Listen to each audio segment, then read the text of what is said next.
আসসালামু আলাইকুম রহমতুল্লাহি বারাকাতু। ইতিমধ্যে অনেকজনই আমাকে চিনেন, জানেন। আমি ছোটোখাটো ভিডিও বানাই। তো আশা করি এই ভিডিওটা আজকে অনেক দিন পর নিয়ে আসলাম। আশা করি সবার ভালো লাগবে। আজকে আমি আসলে মূল উদ্দেশ্য ছিল আজকে আমি বাস ক্যান্টিন আছে আমাদের মাজালের ক্যান্টিনে, ওখান থেকে খানা খেয়ে তো রুমে চলে আসব। ওর এক বন্ধুর সাথে দেখা ওর সাথে তারপরও আমাকে বলছে যে চল পাহাড়ে ঘুরে আসবো। আমার অনেক দিনের শখ, কিন্তু আজ পর্যন্ত যাইনি। আজকে 2 বছর হয়ে গেছে। তো বকবক কম করি, ভিডিও চালু করা যাক।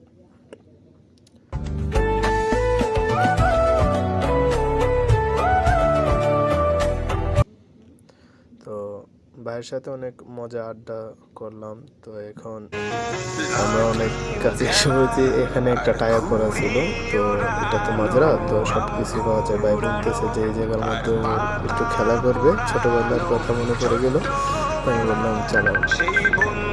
জিনিসটা এমন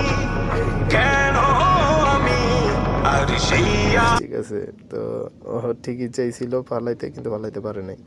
তো এটা হলো মাজরা, এই সামনে উটগুলো দেখতে পাচ্ছেন। তো বন্ধুকে বললাম তুমি আগে যাও, আমি পিছিয়ে পিছিয়ে আসতেছি, আমি বাহিরের সৌন্দর্যটা তুলে ধরি।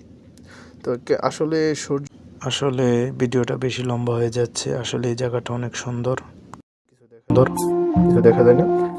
আমি একটু গেট আপ নেওয়ার চেষ্টা করতেছি। কি যে বলবো আর এ দূরত্বটার দেখিনি রে কোনো শেষ, তবু দেখ না তুই বসে পাশটাতেই। তো প্রথমে আমি এই জায়গার মধ্যে পাহাড়ে এসে ছোট একটা পাহাড় প্রথম আমি ভিডিও করলাম, তারপর বন্ধুকে বানিয়ে দিলাম। আসলে সৌন্দর্য অনেক কি জায়গার মধ্যে তুলে ধরছি, তো দেখলে আপনারা বুঝতে পারবেন। তো এখান থেকে ছোট ছোট এই যে ছোট ছোট কাটা গাছ, এগুলো হলো উটের খাবার। এইগুলা পেলে অনেক খুশি হয়। ওদেরকে এখানে তো আনা যায় না, ওদের আলাদা। আসলে এই কাটা গাছ বেশি খায় আর কি। তো আমার গলা একটু খারাপ, ঠান্ডা লেগে গেছে। তো বাতাসটা অনেক বাতাস ছিল, বলার বাইরে। দেখেন আমরা অনেকটা উঠে গেছি পাহাড়ের মধ্যে। এই জায়গায় উঠতে উঠতে আমার অনেক, কি বলবো, আমি তো প্রস্তুতি নিয়ে উঠি না। তো আমার পেন অনেকটা টাইট, তো উঠতে আমার অনেকই অসুবিধা হয়েছে। তো সাদিককে বললাম, সাদিক তুমি উপরে যাও, আমি পিছিয়ে পিছিয়ে আসতেছি।